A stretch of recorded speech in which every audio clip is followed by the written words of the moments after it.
리보토르토의 감격스럽던 생활에서 한 농부가 몰고 온 나귀 때문에 쫓겨난 형제들은 어디 다른 장소를 찾지 않으면 안 되게 되었다. 프란치스코는 제자들에게 이르기를 사랑하는 나의 아들들, 하느님께서는 우리 형제들 수요가 증가하는 것을 바라시는 듯하니 형제들이 성물을 이행하고 죽은 자를 매장할 수 있는 작은 성당과 우리가 함께 살 수 있을 만한 흙과 나뭇가지로 엮은 조그마한 집을 찾으러 가야 되겠습니다.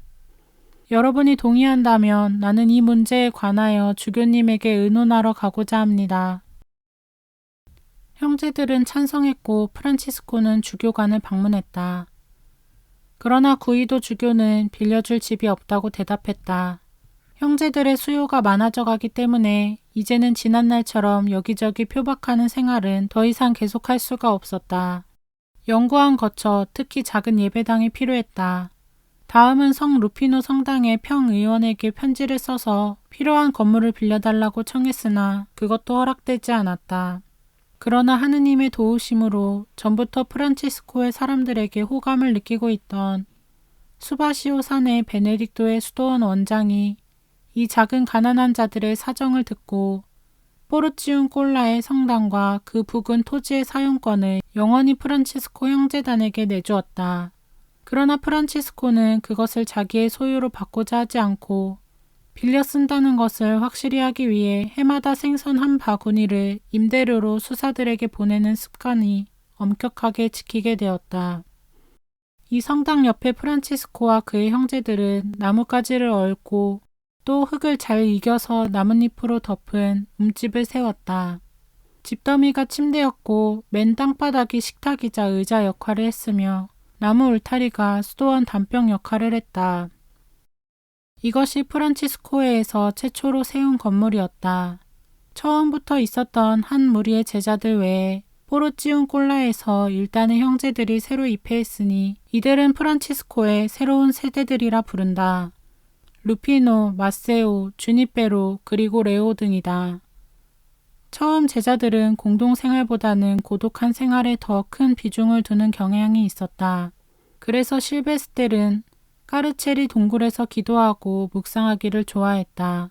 벨라도는 숲속에서 하느님께 몰두한 나머지 프란치스코가 부르는 소리조차 듣지 못할 정도였다. 그는 20, 30일 동안 높은 산 꼭대기에서 혼자 지내곤 했고 천상의 것을 보기도 했다. 질스는 성지와 스페인 그리고 성 니콜라오 유해가 있는 파리를 순례했다. 특히 프란치스코가 원탁의 기사라 부른 질스 형제는 프란치스코 초창기의 정신을 가장 생생하게 보여주었고 끝까지 지켰던 형제였다. 새로운 제자들 중에 아시시의 루피노 형제가 있는데 그는 초기 형제들 중에서 낀타발레의 벨라도를 연상시켜준다. 루피노는 성 글라라의 사촌으로서 아시시 제1의 귀족 출신이다. 루피노는 성격이 내성적이고 부끄러움을 잘 타고 소극적이고 말이 없는 아마 말을 조금 더듬은 듯하다. 그래서 그는 사람들 앞에 나서는 것을 매우 꺼려했다. 프란치스코는 어느 날 그의 덕을 시험해 보려고 그에게 아시시로 설교하러 가라고 명했다. 예수님께서 그대에게 알려주시는 것만 말하면 됩니다. 그러나 루피노는 당장 순종하지 않고 수도원에 그냥 머물러 있고 싶다고 사정을 했다. 프란치스코는 그대는 즉시 순종하지 않았군요. 거룩한 순명의 서약에 따라 명합니다. 옷을 입지 말고 가시오. 루피노는 할 수 없이 사부가 시키는 대로 옷을 벗고 떠났다. 그러나 루피노가 떠난 직후 성인은 곧 자기가 너무 지나치게 그에게 명령했구나 하고 자책했다. 프란치스코는 즉시 자기도 옷을 벗고 레오와 함께 거리에 나섰다. 아시시 거리에 들어서니 사람들은 큰 구경거리가 생긴 줄 알고 길에 서서 앞서가는 루피노보다도 한층 더 조소했다. 이거 어찌된 셈인가. 수도자들이 너무 지나친 고행을 해서 모두 머리가 이상하게 돌아버렸군. 이런 모습으로 형제 루피노가 설교하고 있는 성당에 들어가니 루피노는 더듬거리며 모두가 듣도록 큰 소리를 지르며 보상에 관하여 말하고 있었다. 그러나 말이 서툰 그가 소리를 지르면 지를수록 사람들은 더욱 웃어댔다. 그 광경을 본 프란치스코는 이만하면 형제 루피노가 충분히 보상을 다한 것이라고 생각하고 그를 대신해서 이번에는 자기가 설교대에 올라섰다. 그리고 벗은 몸으로 예수님께서 옷을 벗기시고 십자가에 달리신 비참한 모습을 얼마나 간절함으로 열연하는지 모인 청중의 웃음은 어느새 눈물바다로 변하고 말았다. 주니페로 형제는 프란치스코의 정신과 완전히 일치했다. 어느 날 뽀릉찌운 콜라 수도원에서 앓고 있는 형제가 돼지 다리를 먹고 싶어 했을 때 그는 숲속으로 달려가 돼지의 한쪽 다리를 잘라서 앓는 형제에게 갖다 준 일이 있다. 그 후 임자가 나타나서 프란치스코에게 불만을 호소했다. 프란치스코는 주니페로 형제를 지목했다. 그가 불려갔다. 그는 자기가 했다고 솔직하게 시인하면서 우리 형제에게 돼지다리 요리가 매우 좋을 것 같아서 그렇게 했습니다. 만일 제가 100마리의 돼지 다리를 잘랐다 하더라도 후회하지 않았을 것입니다 하고 대답했다. 프란치스코는 이웃의 재산에 대한 고의적인 침해는 잘못이라고 하였다. 그러자 그는 그 사람이 우리에게 화를 냈으니 지금 찾아가서 곧 화해하겠습니다 하고는 급히 달려가 그 농부에게 모든 사정을 소상히 털어놓았다. 앓고 있는 형제가 돼지 다리를 얼마나 먹고 싶어 했으며 또한 돼지는 사람을 위해서 있을 뿐 아니라 사람에게 영양분이 되고 음식이 되며 모든 것은 모든 사람에게 공평하게 속해 있는데 그 이유는 사람이 돼지 새끼 한 마리도 만들 수 없을 뿐 아니라 오로지 하느님만이 만드실 수 있으며 따라서 환자가 간절히 원했기 때문에 다리를 자르게 된 경위를 설명했던 것이다.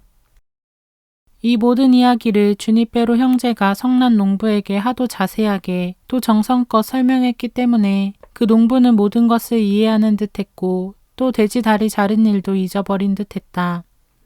그러나 곧 마음이 변하여 그 사람은 다시 주니페로를 보고 나쁜 놈이니 게으름뱅이니 도둑놈이니 강도니 멍텅구리니 하며 욕설을 퍼붓기 시작했다. 주니페로 형제는 잘 알아듣지 못했다고 생각하고 전보다 더 상세하게 설명하기 시작했다. 그는 이야기를 끝내자 농부의 목을 껴안고 외쳤다. 보세요. 내가 한 일은 저 불쌍하고 병든 형제를 회복하게 만들었습니다. 당신이 날 도와준 것입니다. 그러니 당신은 흥분하거나 화내지 마십시오. 오히려 땅에서는 열매를 주시고 들판의 동물과 숲속의 짐승을 주시는 하느님께 감사드리면서 우리와 함께 기뻐합시다. 그리고 하느님은 우리 모두가 그분의 자녀들이며 형제 자매로서 서로 돕기를 바라고 계십니다. 사랑하는 형제여, 내가 잘못했습니까? 그 다음 주니페로는 농부를 포옹하며 가슴으로 끌어안고 입을 맞추었다. 그 농부도 그것을 깨달았던지 뜨거운 눈물을 흘리면서 하느님과 형제들에게 자기의 완고했던 마음을 용서해달라고 청하면서 밖으로 나가 돼지를 잡고 요리해서 뽀롱찌운 콜라 수도원까지 직접 지고 가서 형제들에게 선물로 드리게 되었다. 형제들이 처음 뽀롱찌운 콜라에 살 때는 아직 수요가 많지 않았다. 프란치스코는 아시시 근방의 마을이나 성당을 다니면서 사람들에게 회개하라고 설교했다. 프란치스코는 더러운 성당을 깨끗하게 하려고 빗자루 하나를 들고 다녔다. 기대했던 만큼 깨끗하지 못한 성당을 보았을 때 매우 상심했다. 어느 날 프란치스코가 아시시 근방의 마을에 가서 공손하게 성당을 청소하며 깨끗이 쓸기 시작했다. 그러나 프란치스코가 거기 있다는 소문이 주위에 퍼졌다. 밭에서 김을 메고 있던 농부 한 사람이 이 소식을 듣고 즉시 뛰어나와 성당을 쓸고 있는 프란치스코를 찾았다. 요한이라 불리는 이 농부가 수사님, 비를 제게 주세요. 도와드리고 싶습니다. 하고 말했다. 그래서 빗자루를 받아들고 깨끗하게 청소했다. 그리고 둘이 나란히 앉았을 때 그 농부가 프란치스코에게 수사님, 오랫동안 저는 하느님께 봉사할 생각을 하고 있었습니다. 특히 수사님과 형제들에 관한 이야기를 듣고 나서는 더욱 그러했습니다. 그러나 어떻게 하면 수사님을 만날 수 있는지를 몰랐습니다. 그런데 하느님께서 우리를 한데 모아주셨습니다. 당신이 원하는 것은 모두 하겠습니다. 하고 말씀드렸다. 프란치스코는 그의 열심을 감지하고 주님 안에서 기뻐했다. 특히 이 당시에는 형제들이 몇 사람 되지 않았고 또 이 단순하고 의로운 사람이 훌륭한 형제가 될 수 있으리라 생각되었기 때문이다. 프란치스코는 그에게 말했다. 형제여, 당신이 우리와 함께 살 마음이 있다면 당신은 복음의 권고를 따라 가난한 사람에게 재산을 나누어 주어야 합니다. 나의 모든 형제들도 다 그렇게 했습니다. 그는 이 이야기를 들은 즉시 밭으로 돌아가 매두었던 소를 풀어 끌고 프란치스코에게 돌아왔다. 수사님, 저는 오랫동안 아버지와 가족들을 위해 일했습니다. 그래서 이 소를 제 상속의 몫으로 가질 작정인데 가장 좋은 방법으로 가난한 사람에게 주십시오. 그러나 그의 부모님과 동생들이 그가 떠나려 한다는 사실을 알고는 너무나 심하게 울므로 프란치스코는 그들을 측은히 여기게 되었다. 그들의 식구는 많았고 또 아무것도 할 수 없는 상태였기 때문이었다. 그래서 성인이 그들에게 말씀하셨다. 당신 아들이 하느님께 봉사하려고 합니다. 여러분은 그를 불쾌하게 만들지 마십시오. 여러분은 오히려 기뻐해야 합니다. 내 말이 위로가 될지 모르겠지만 이 소를 당신들에게 주도록 하겠습니다. 그래서 이들은 모두 프란치스코의 말씀으로 위로를 받았고 소가 되돌려지자 크게 기뻐했다. 요한 형제는 형제회의 수도복을 입고도 여전히 단순했다. 그는 프란치스코가 행하는 모든 것을 그대로 했다. 성인이 성당 혹은 기도하러 다른 곳에 가면 프란치스코의 동작과 움직임을 흉내내려고 뚫어지게 바라보았다. 성인이 무릎을 꿇든지 양손을 하늘로 쳐들든지 한숨을 쉬든지 하면 그도 똑같이 했다. 성인이 이 사실을 알게 되자 부드럽게 그러지 말라고 꾸짖었다. 그때 요한 형제가 수사님, 저는 수사님이 하시는 대로 하기로 약속했습니다.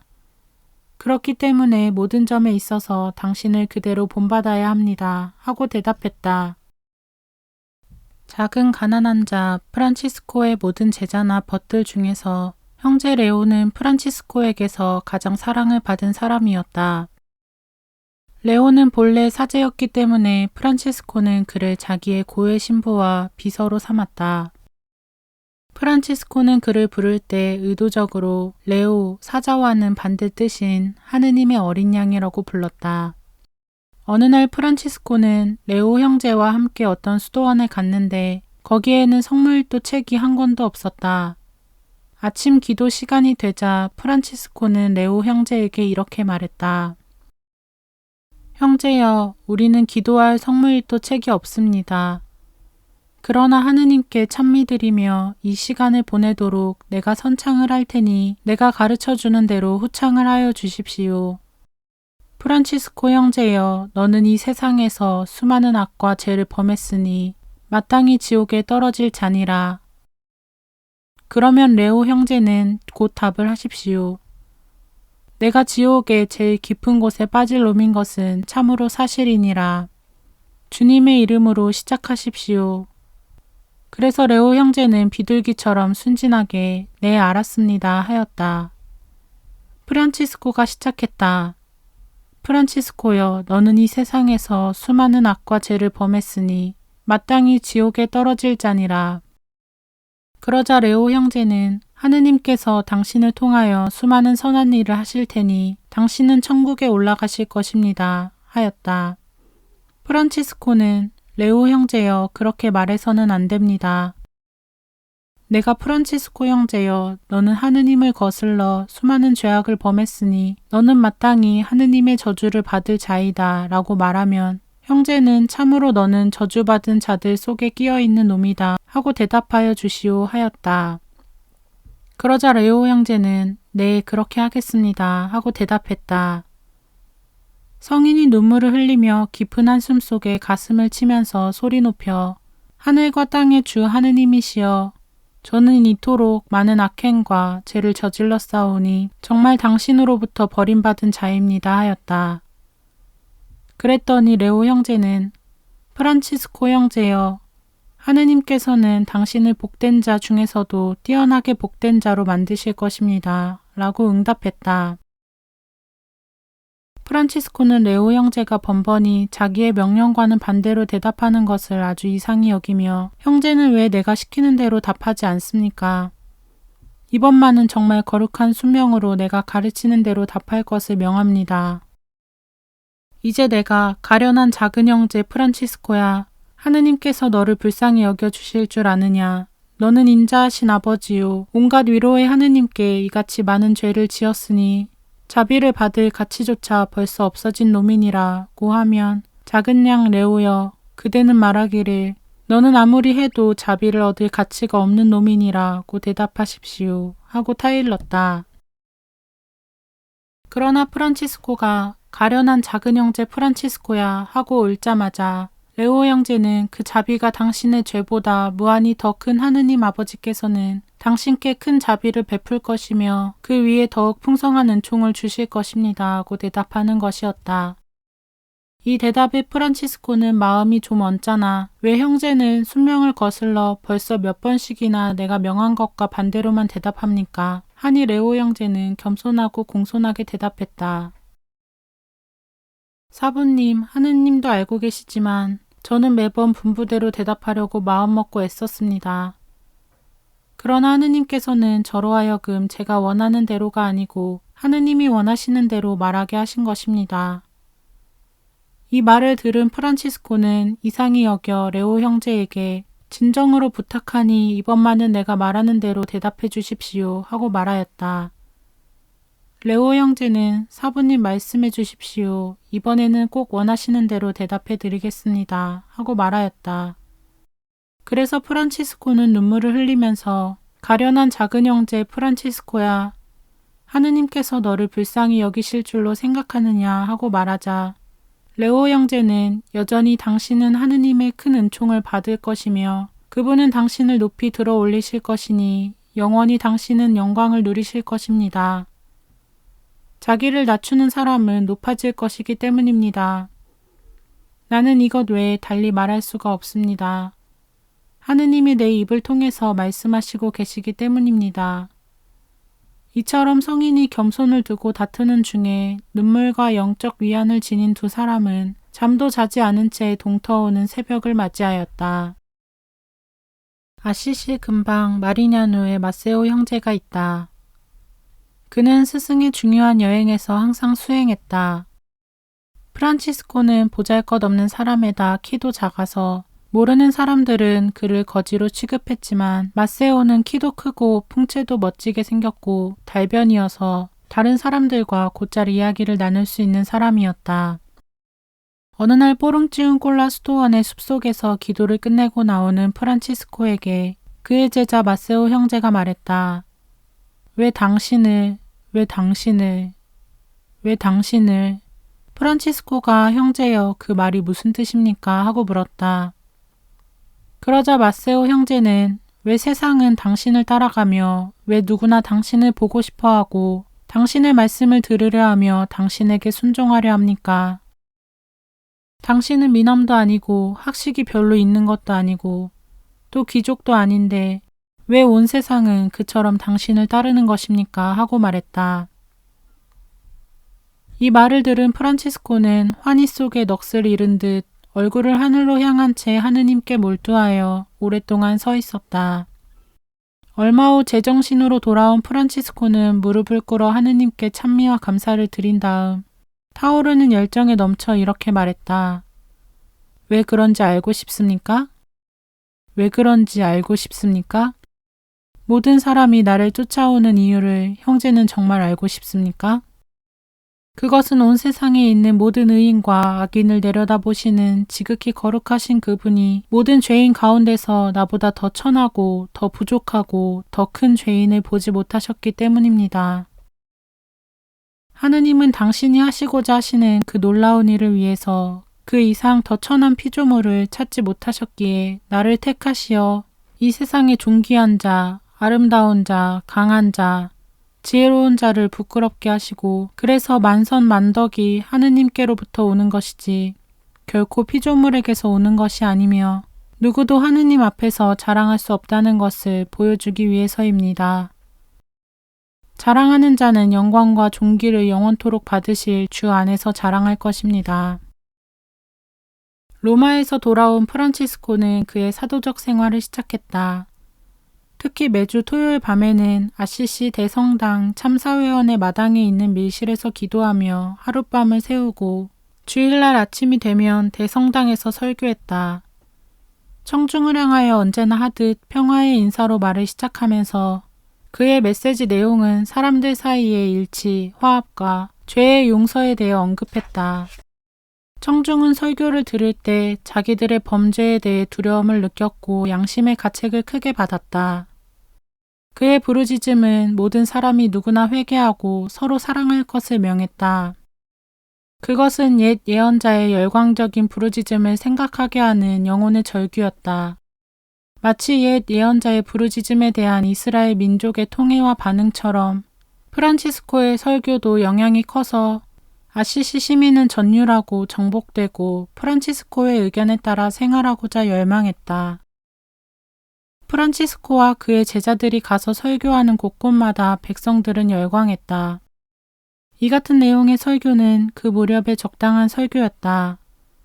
당시는 어느 때보다도 아시시 시민 사이의 분열이 심했고 적대 감정으로 인근 도시에 대해서는 심한 증오를 품고 있던 시절이었다. 황제는 시민들의 환심을 사고자 아시시의 자치체제를 허가했다. 한편 인근 페루지아를 자기 편에 두고 있던 교황 인노첸시오 3세는 그 적국 아시시에는 금령을 베풀고 행정정관을 파문했다. 그러나 아시시 시민들은 황제의 원조 밑에서 교황에게 파문받은 최초의 행정장관에게 강력하게 충성했기 때문에 그 당시의 망명온 귀족이나 페루지아인에 대해서는 더욱더 비정했다. 이 같은 적대 감정이 이전보다 더 심해져 격심하게 타올라 그 결과로 그 지방 전체에 거쳐 시민 생활의 불행을 초래했다. 이런 상태의 투쟁은 약 10년을 끌어 작은 가난한 자의 평화의 호소가 수락되는 날까지 계속되었던 것이다. 그의 노력은 컸다. 언제나 평화의 설교로 권면한 프란치스코는 몇 번이건 평화가 성립되는 날까지 평화를 부르짖었다.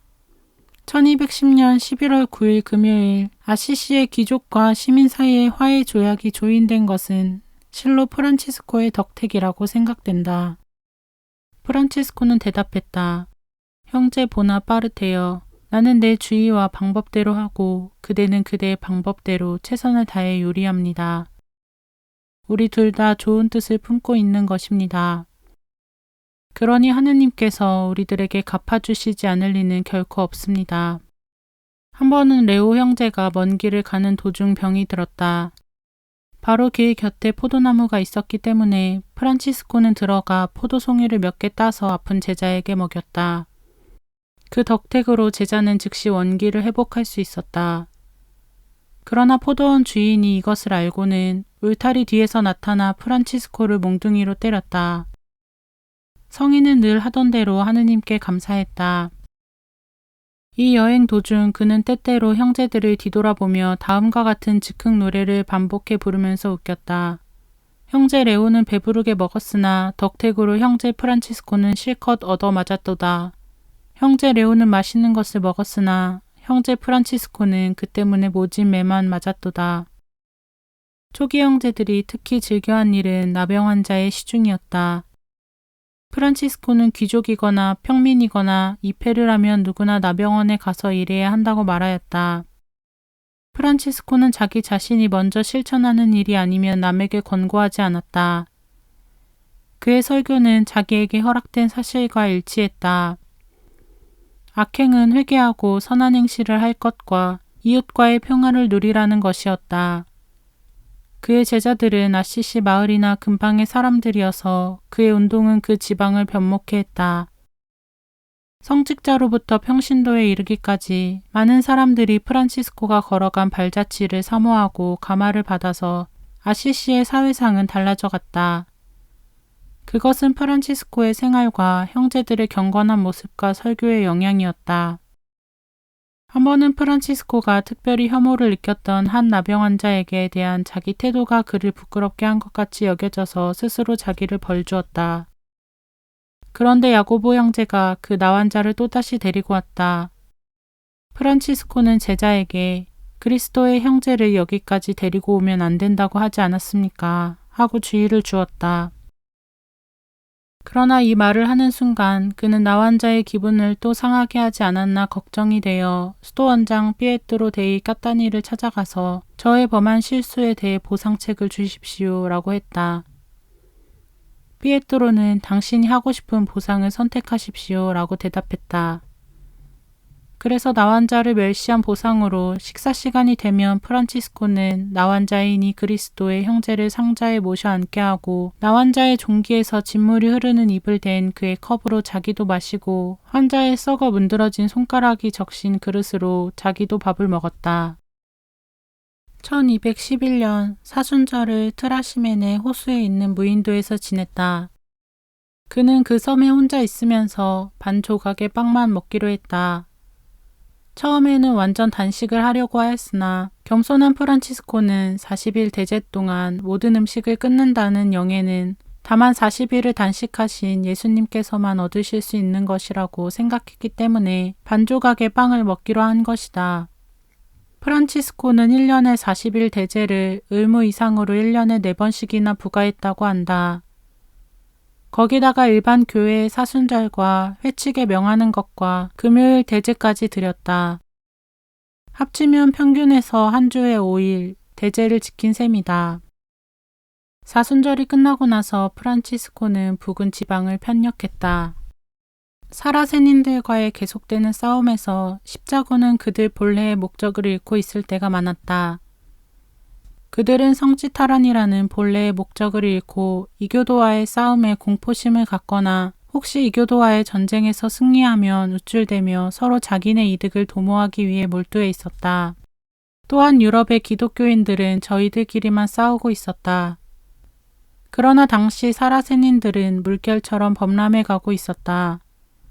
모로코와 스페인의 일부의 지도자였던 침략자 모르족의 추장 엔 라지르는 교회를 피바다로 정화하기 위해 멀지 않아 로마에까지 쳐들어간다고 호통을 쳤다. 이러한 위기의 때에 인노첸시오 3세는 십자군의 유일한 목적은 성지탈환이라는 것을 재인식시키기 위해 노력했다.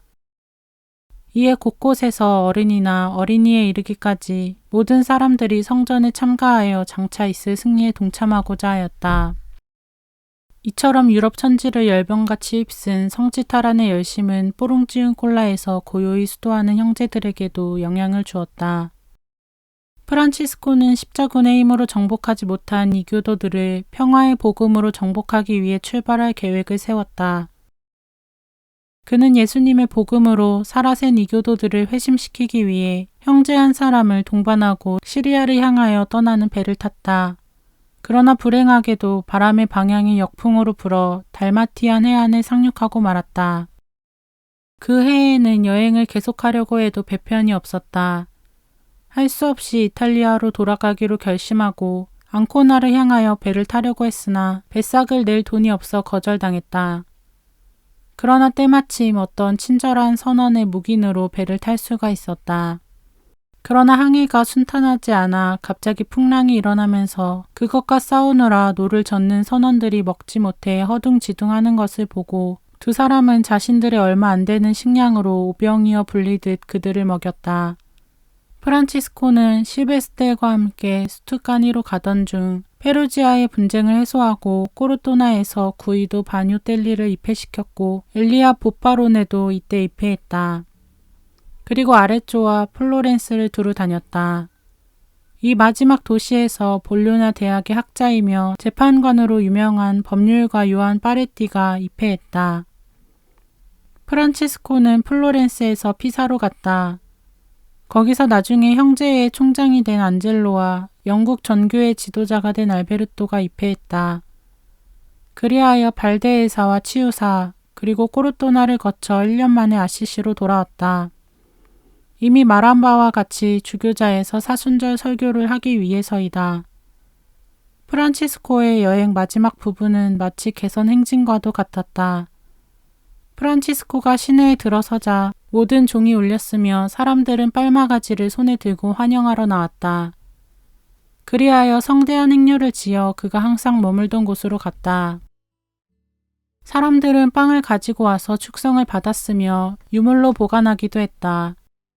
이태리인들이 대개 그런 것처럼 보십시오 이 성인을 하며 계속 소리를 질렀다. 때때로 그들은 마치 대제관과 서기관들이 예수님께 질문했듯이 그들의 말이 들리지 않습니까? 하고 그에게 물었다.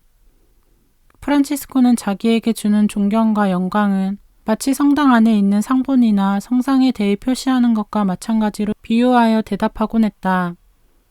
왜냐하면 하느님의 일을 하는 종도 그런 것과 마찬가지이기 때문에 비록 육체는 살과 피가 있다고 할지라도 신도들은 오직 하느님께만 올려야 할 찬양과 존귀를 그런 것에게 전가시킨다는 것은 잘못이라고 언제나 대답해 주었다. 이렇게 말해도 그의 마음은 편치 않았다. 할 수 있으면 자신을 낮추려 했다. 그렇게 나를 칭찬하지 마시오. 나도 곧 아들과 딸들을 가지게 될 거요 하고 말하기도 했다. 또 이렇게 말한 적도 있다. 하느님이 내게 주신 사랑을 거리의 강도에게 주셨더라면 그 강도가 매우 고맙게 생각했을 것을. 때르니의 주교가 한 번은 프란치스코의 설교를 듣고 프란치스코와 같이 보잘것없고 무식한 사람이 어떻게 그런 높은 경지에 도달했나 하여 놀랐으며 기이한 일이라고 말했을 때 프란치스코는 진심으로 이분께 감사했던 것이다. 그의 엄격한 생활을 보고 칭찬하는 사람들에게는 이렇게 말했다. 내가 한 일은 죄인도 능히 할 수 있습니다. 단 한 가지 죄인이 할 수 없는 것은 자기의 주님과 하느님께 진실할 수 없다는 것입니다.